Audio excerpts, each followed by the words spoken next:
wife.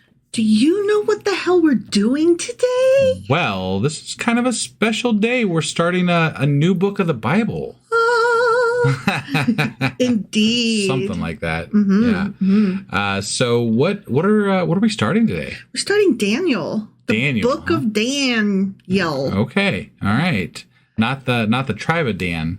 Which I like the tribe of Dan. That was like one of my favorite things in that early bit, you know. Dan the man. Yeah. But now we're starting the book of Daniel. Daniel. Not Danielle. Yeah, no. I know. I was trying something cute and it didn't work. So. Oh, Donnie boy.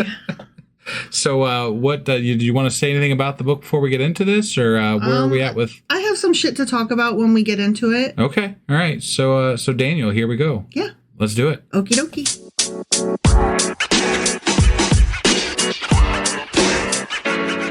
All right, let's hop into the book of Daniel. Okay.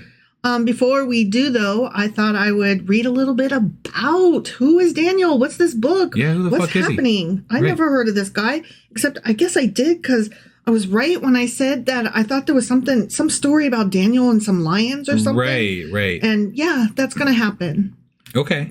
I think there's a lot of I've heard a lot of stories like over the years about people putting the lion thing to the test. Maybe I don't know what that means. Well, I could be wrong, but I think if it's the lion story I'm thinking of, it's like you'll not receive any harm by being in a lion's den or something like that. And then some pastors over the years have decided to test that theory. And it doesn't always go swimmingly for them. I was going to say, I bet that doesn't always go well. Now, again, I don't know if this is the reference, but like if it is, then this has gotten some people deaded.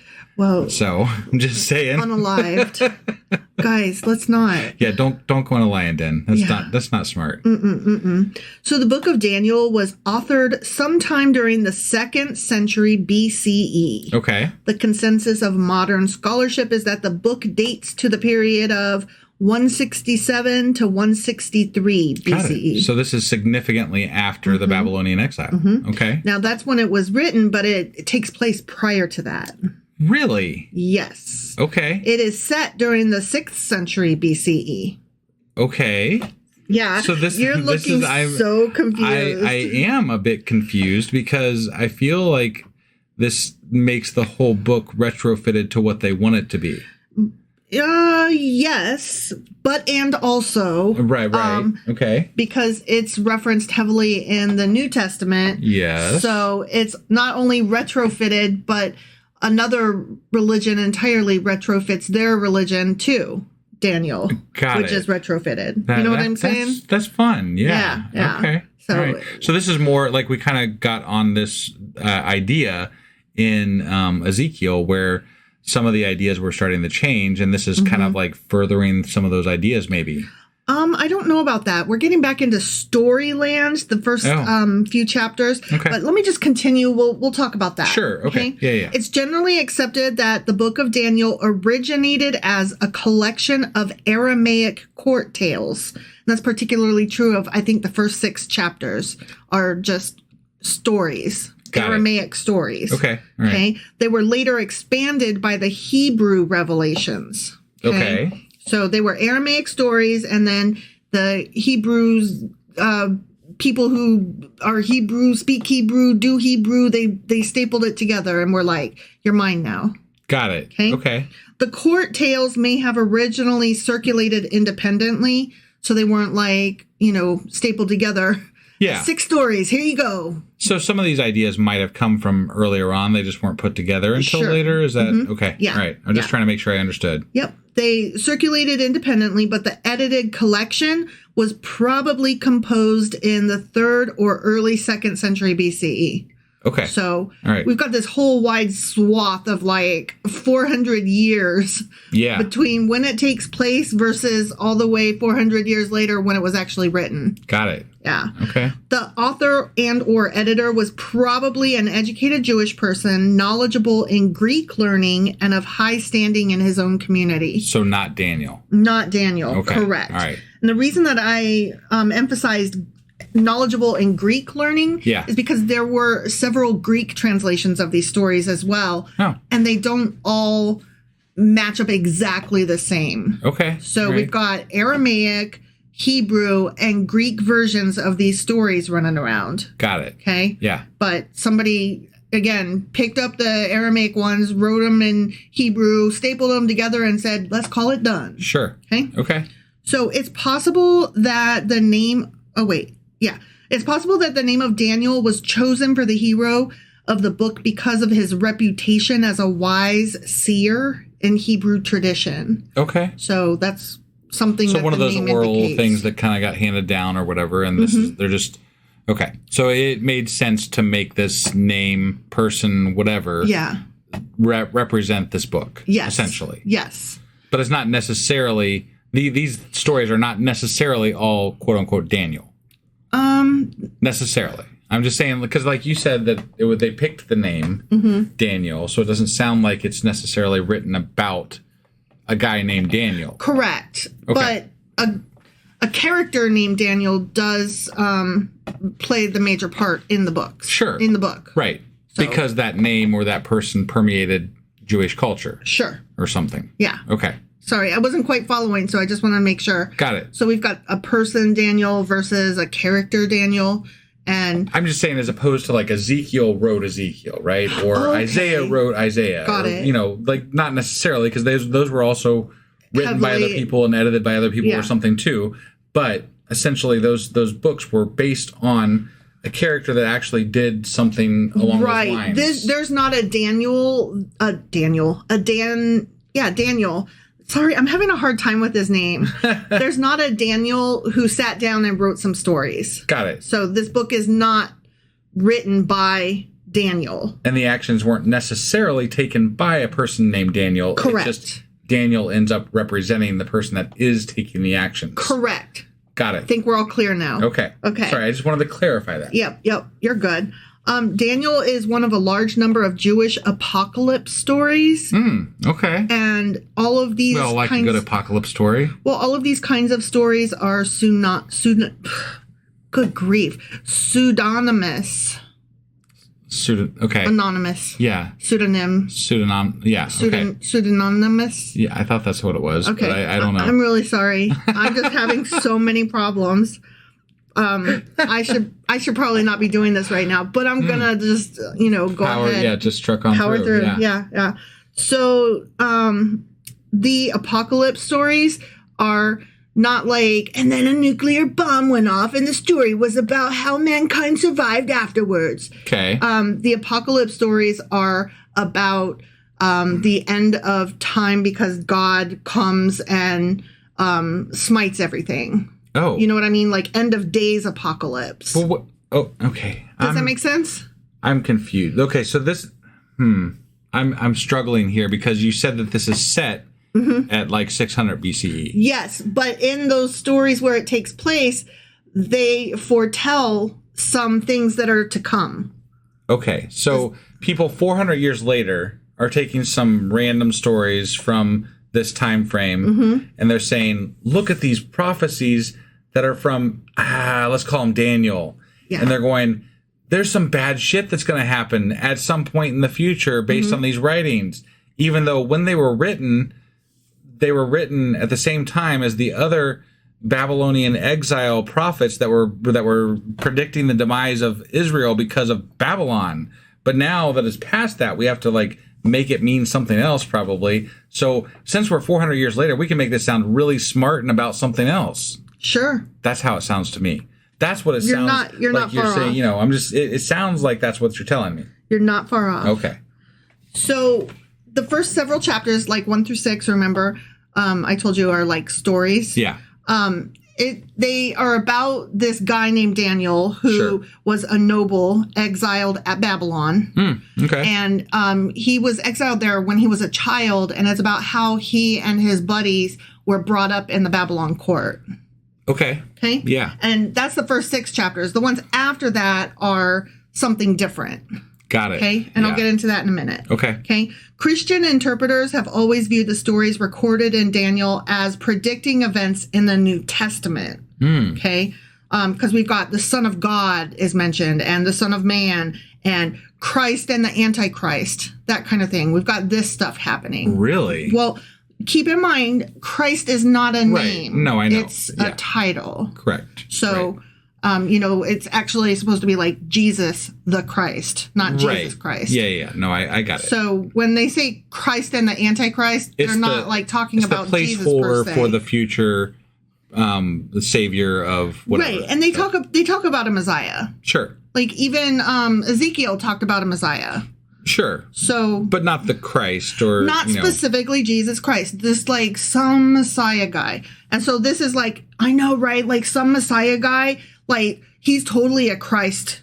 Totally. Right. Like whatever that means, you know? Yeah. And the book's intended audience, though, we have to keep in mind, is the Jews of the 2nd century BCE. Sure. Not Christians. Right. So I really appreciated that note because it serves as a solid reminder that this was not written to appease a Christian audience to retrofit their shit. No, Christianity took this and ran with it. Usurped it, yes. Yeah. And made their religion fit around all of these puzzle pieces. Sure.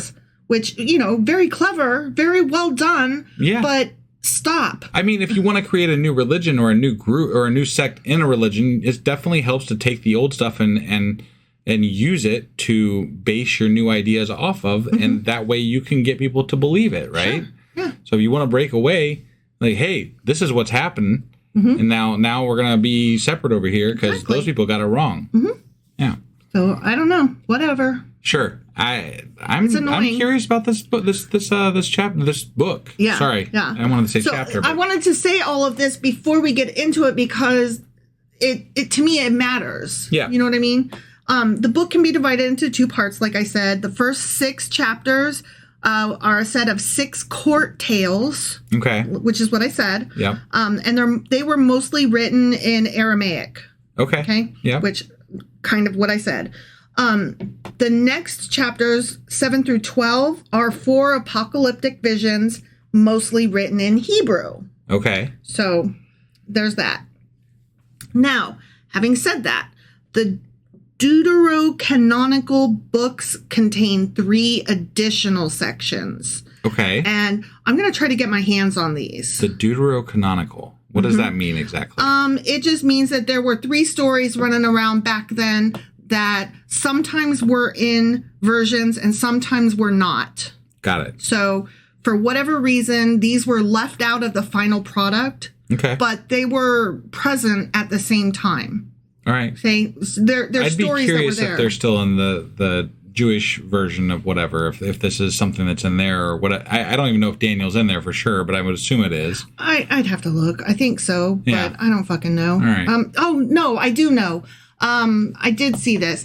It is listed as one of the writings instead of one of the prophets. Okay. All right. So, because of the time period that they were putting all this together, this one was a latecomer, right? And so they stuck it in the writings. Also because it's stories instead of. And I would also imagine that this holds a lot more weight for Christians, and therefore during the split between Christianity and Judaism, probably it gave this less weight with the Jewish community than it did.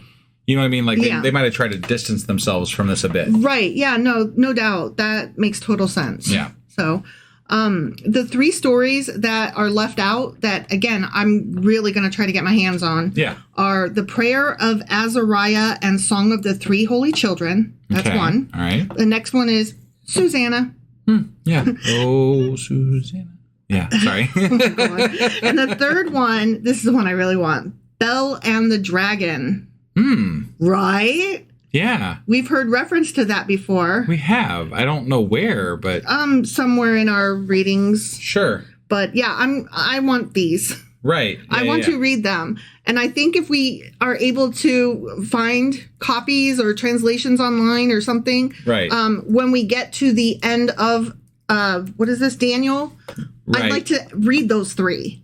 Yeah. As though they are part of, because they, I think, should be. They were running around at the same time. Yeah, for sure. Okay. Yeah. This book is filled with monsters, angels, and numerology drawn from a wide range of various sources. Interesting. Yeah, I mean, we've got the, Aramaic and There's some Persian stuff. So right. just like very exciting. Yeah. The book of Daniel is a composite text of dubious historicity, meaning it's not telling you shit that actually happened, or it's recording events that may or may not be exactly how they went down. Right.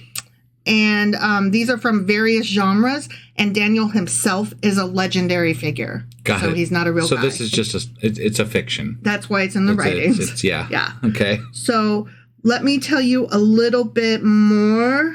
Oh, you know what? No, that was the end of the intro. Apologies. Okay. Then it gets into my notes. Sounds good. My notes is. Yeah. So are we ready to start this chapter finally? I'm ready. Yeah. All right, let's talk about Daniel now. Sure. Daniel, chapter 1. Daniel, chapter 1. In the 3rd year of the reign of Joachim, king of Judah. So we're back there. Okay.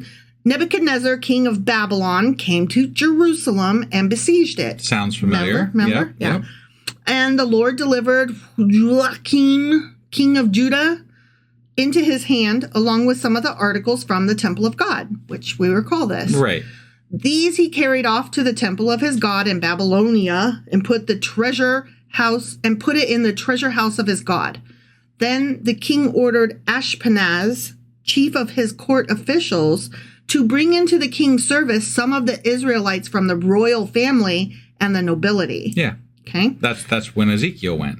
Yeah. Young men without any physical defect, handsome, showing aptitude for every kind of learning, well-informed, quick to understand, and qualified to serve in the king's palace. Okay. So here's the thing. He wanted them like super handsome so that they looked great. So no ugly people. Yeah. Right? Right. And he wanted them to be really smart so he could train them up, because the Chaldeans were the main people at this point of the Babylonians. Oh, okay. And remember, they were the smart astrology guys. Yeah. So a lot of the Babylonian people were of Chaldean, either like that's what they were, or they were of Chaldean descent. Got it. And that came straight from my notes. I'm not just pulling that out of my ass. I saw the look on your face.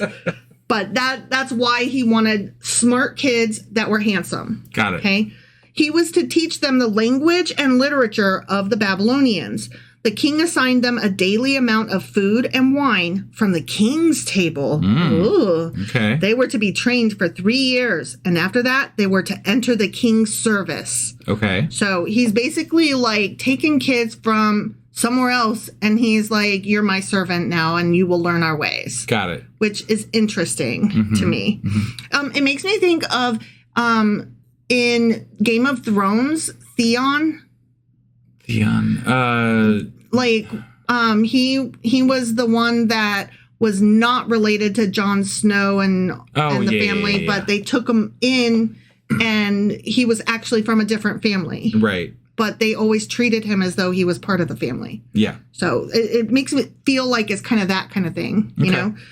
Among those who were chosen were some from Judah: Daniel, Hananiah, Mishael, and Azariah. The chief official gave them new names. To Daniel, the name Belteshazzar. To Hananiah, Shadrach.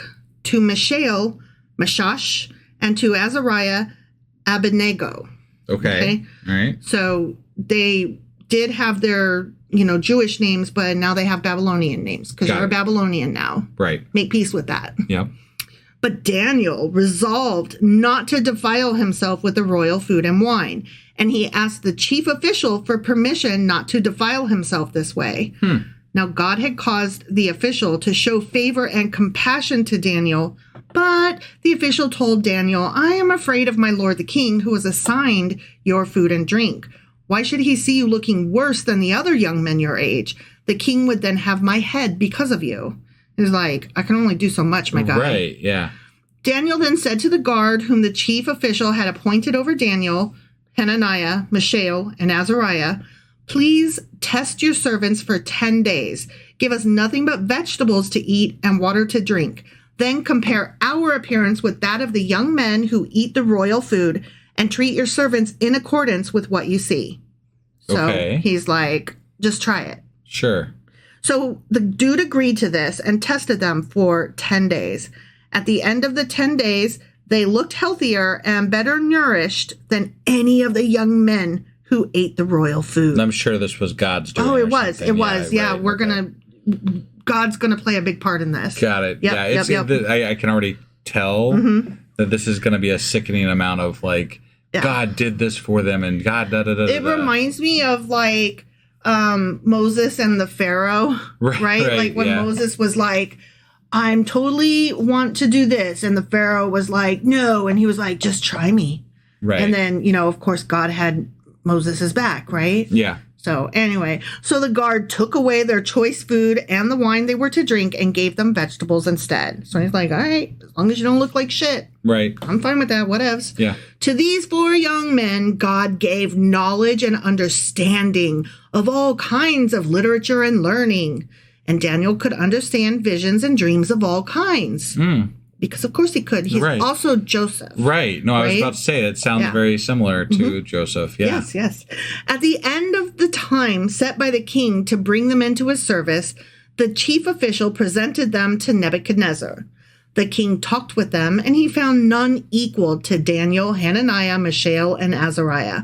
So they entered the king's service. Okay. So they are in. Yeah. In every matter of wisdom and understanding about which the king questioned them, he found them 10 times better than all the magicians and enchanters in his whole kingdom. Wow. And Daniel remained there until the first year of King Cyrus. The end. Oh, okay. That's the first chapter. Got it. Okay? So that's our introduction to Daniel. Which apparently the first chapter was written a lot later and as an intro to this. I do have a little note about that. We can't just jump right in. We gotta give a little bit of backstory here. Yeah, chapter 1 was apparently added as an introduction to the tales when they were collected around the end of the 3rd century BCE. Okay. And this chapter talks about the 3 guys and Daniel and his 3 guys. I can actually appreciate that because we have actually been talking all through the Bible how there's a very much a lack of character development. Yeah. Right. And now we finally have some character development. Right. Which is a nice change, actually. It is. It's like, hey, remember back when this war shit was happening? Right. And remember when that king was stealing people? Remember? And I'm like, oh, yeah, I do remember that. Thank you. Yeah. Yeah. I find it very helpful. I will say that knowing that this is written so far after these events hypothetically took place does take away from the magic that maybe some people that read this that think that this is a real thing might feel. Yeah. So not that I would feel the magic either way because I don't believe in God. Right. But it does strike more of this is like a fanfic of biblical writings or something. Yeah. Fanfic of the times. Right. Yeah. So, but that being said, I might be able to enjoy this book with... You might be able to enjoy the first 6 chapters, which are story. Let us not forget that what comes after is something different. Right. No, I got it. Yeah, but this type of writing is a somewhat... It's palatable. Yeah. That's all I'm going to say for now. Yeah. Because I don't really know much about Daniel, and I don't know much about the chapters after the first 6 chapters, or really any of them. But, I mean... So far, so good. So far, so good, right? We have a story going. I'm really intrigued. I want to see what happens next. I'm in. Yeah. I mean, we're reading it. We got to read it anyway. Sure. I would like to be enthusiastic rather than, God damn it, I hate this fucking book. Definitely. So I'm in. Definitely. All right. Well, that was the first chapter of Daniel. Sure as fuck was. And we will be back tomorrow with... Daniel, chapter 2. All right. We'll see you then. Bye.